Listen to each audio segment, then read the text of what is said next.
Le contexte de cette initiative rentre dans le cadre de l'accompagnement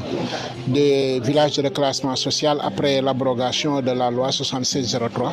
du 25 mars 1976. Les axes majeurs du programme, évidemment, sont dans le cadre du foncier, dans le cadre de l'habitat, dans le cadre de l'accompagnement socio-économique, mais aussi de voir les implications qu'amène cette nouvelle loi qui a été mise en place. Les conditions sont réunies pour garantir la mise en œuvre de ce programme, d'autant plus que c'est un processus multi-acteurs, notamment le ministère de la Santé et de l'Action sociale qui porte le lead, mais les partenaires techniques et financiers, mais évidemment aussi les organisations de personnes affectées qui ont un rôle d'alerte et de veille. Et je pense que,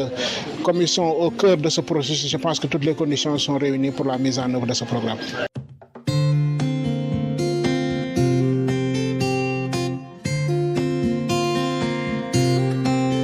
Dans un poste d'abrogation de cette loi, nous devons tous unir nos forces, État,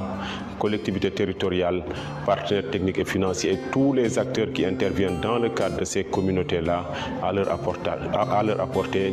des mesures d'accompagnement pour accompagner leur développement, pour accompagner leur intégration, mais aussi pour accompagner leur devenir, n'est-ce pas, dans une société qui leur est ouverte maintenant. C'est dans ce cadre-là que je pense que s'inscrit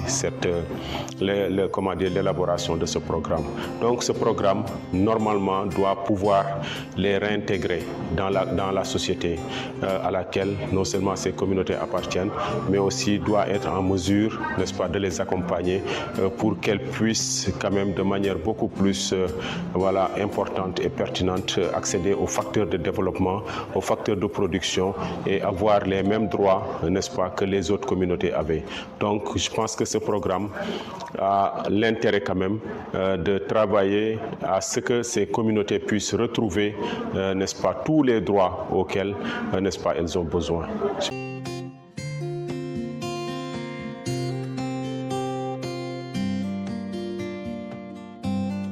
Le programme social a été maturé avec l'initiative de la Direction générale de l'action sociale, mais accompagné par les partenaires, notamment la DAO, qui a d'ailleurs financé cet atelier, mais également avec le soutien du ministère du Plan,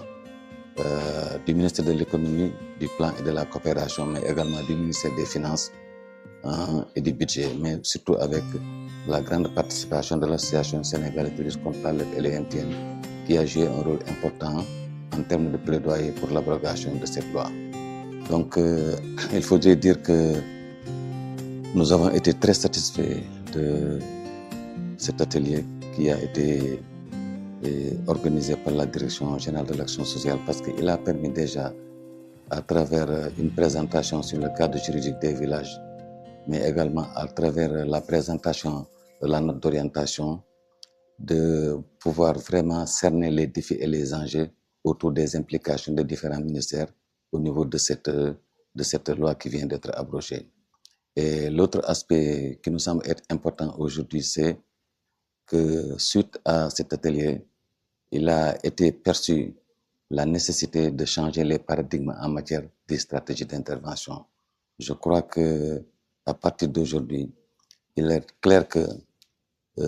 il faut un réel changement de mentalité au niveau des populations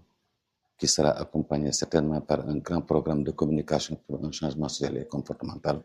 Mais surtout, ce qui est le plus important, c'est du point de vue des pratiques professionnelles. Nous sommes tous convenus qu'il faut des ruptures dans la façon dont les villages de reclassement social doivent être accompagnés à partir de maintenant, notamment leur inclusion au niveau des communes qui doivent être le point d'ancrage des nouvelles politiques en matière d'inclusion sociale. Et je crois que, comme nous l'avons dit tout à l'heure, il y a un grand travail qui va être fait au niveau des gouverneurs, au niveau des maires, pour leur permettre d'avoir une même vision,